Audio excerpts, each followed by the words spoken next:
សូមជម្រាបសួរក៏ដូចជាសួស្តីពុកម៉ែបងប្អូនទាំងអស់គ្នាដែលតែងតែនិយមចូលចិត្តតាមដាននៅតម្រុយឆ្នោតយួនទាំងអស់គ្នា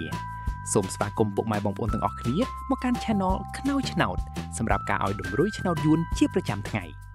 ចឹងក៏សូមចិត្តពុកម៉ែបងប្អូនទាំងអស់គ្នាសូមជួយចុច like និងចុចសញ្ញាជាវ Subscribe ម្នាក់មួយផងដើម្បីមានភាពងាយស្រួលក្នុងការតាមដានតម្រុយឆ្នោតយួនប្រចាំថ្ងៃសម្រាប់ថ្ងៃនេះដែរត្រូវនឹងថ្ងៃទី4ខែសីហាឆ្នាំ2026ចឹងកុំឲ្យខាតពេលវេលាពុកម៉ែបងប្អូនយូរយើងចូលមកមើលតម្រុយឆ្នោតយើងវិញតែម្ដងទៅលេខអូ admin មាន2គ្រាប់អូខ្ទង់10និងអូខ្ទង់40តម្រុយ2លេខ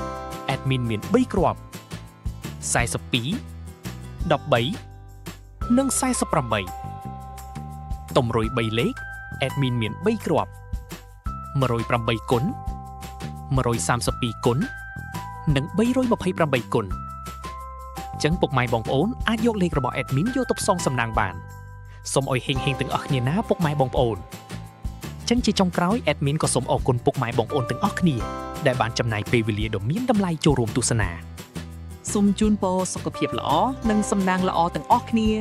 ចឹង admin ក៏សូមជម្រាបលាជួបគ្នានៅវីដេអូថ្ងៃស្អែកបន្តទៀតសូមអរគុណ